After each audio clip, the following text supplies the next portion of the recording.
హైదరాబాద్ పాతబస్తీ గౌలిపుర డివిజన్లోని శ్రీ అఖండ వ్యాయామశాల ఆధ్వర్యంలో పుల్వామాలో ఉగ్రవాదుల దాడిలో మరణించిన అమర జవానుల త్యాగాలు మరవలేనివని కొనియాడారు. వారి ఆత్మకు శాంతి కలగాలని కోరుకుంటూ కొవ్వొత్తులను వెలిగించి నివాళులర్పించారు.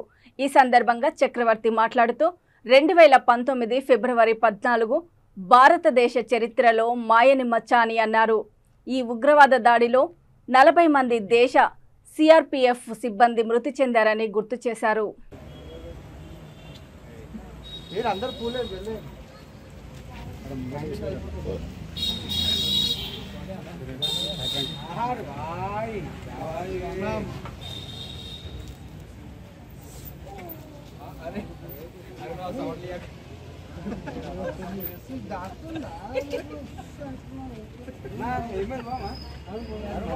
रे అయిపోతుంది ప్రోగ్రామ్.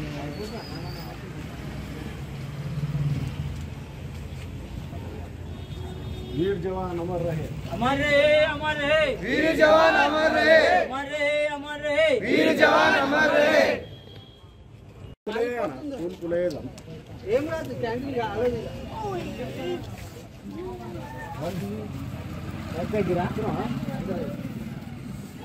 ఈ కాలం మీద పడతారా ఫోన్ చేస్తే నీకు ఏం రావడం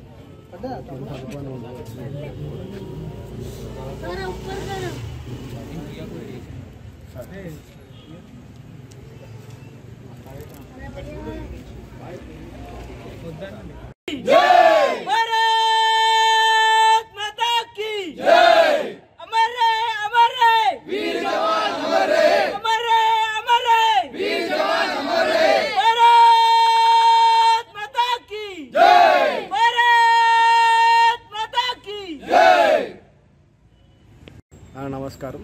నేను చక్రవర్తి గౌలిపుర డివిజన్ నుంచి మాట్లాడుతున్నాను. ఇక్కడ మన 2019లో పుల్వామా అటాక్ జరిగింది. అది అందరికీ తెలిసిన విషయమే. చాలా విషాదకర ఘటన ఇది. మన నియర్లీ 40 మెంబర్ సోల్జర్స్ మృతి చెందారు అక్కడ అటాక్లో. సో వాళ్ళకి గుర్తుగా ఒక చిన్న ట్రైబ్యూట్ తెలుపుతున్నాము మేము ఇక్కడ అఖండ వ్యాయామశాలలో. ఇది ప్రతి సంవత్సరం చేస్తూ ఉంటాము. ఇలాగే క్యాండిల్ ర్యాలీ పెట్టేసి ఒక చిన్న ర్యాలీ టైప్ కూడా తీస్తాము ఇక్కడ. అలా చేసి మన వీర సోల్జర్కి మన ట్రైబ్యూట్ తెలుపుతున్నామని మన గుర్తుగా ఒక చిన్నది. अमर रहे, अमर रहे, वीर जवान अमर रहे.